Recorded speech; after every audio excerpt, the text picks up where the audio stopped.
This is for Year 11 methods. We're going to look at exercise 2E, question 1, then question 3 and 7. Okay, so question 1, we want to find the equation of a straight line which passes through 4, -2.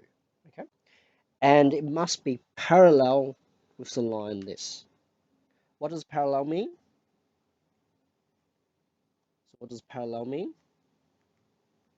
It means has the same gradient. Okay, so think of tram tracks. If I have two lines that are parallel, the slope is exactly the same. Okay, so the gradients are the same. Now, I need to find the gradient of this line because I know the line I want is parallel to that line. Okay, so how do I get the gradient from this equation? Do you remember the form y equals mx plus c? Why is that form so powerful? Because I can read in that form, I can read what the gradient is. The gradient is always the number in front of the x. Okay. The first step to getting this form is y must be the subject. So I want to make y the subject. So if I've got 2x minus 3y equals 4, I move the 2x to the other side. So subtract 2x from both sides. So I've got 4 minus 2x, and I divide both sides by -3. So -4/3. So when you're dividing both sides by -3, you divide both the terms by -3.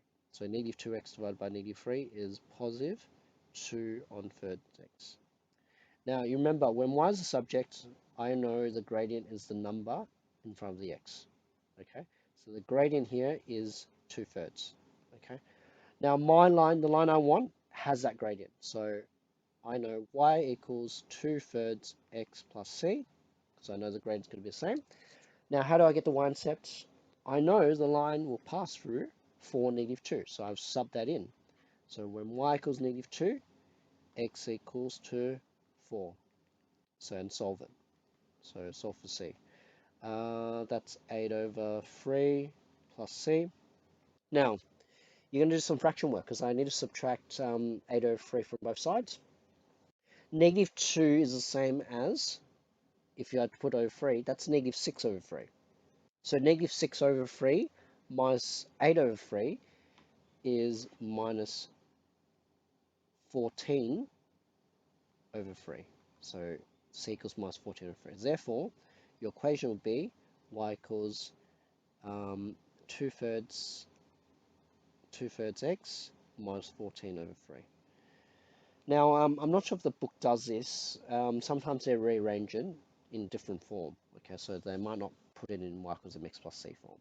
Okay, they might multiply both sides by 3, so you get 2, not 2, 3y equals, oops, 3y equals 2x minus 14, and they move the 2x to the other side, so 3y minus 2x equals -14.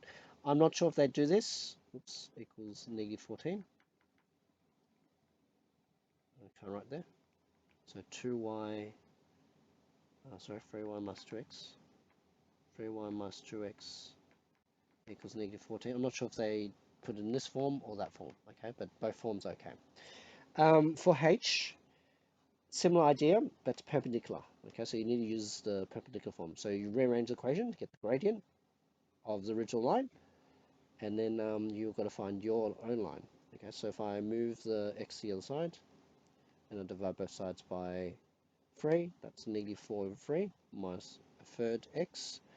Now my gradient's a third, so my m1 is -1/3.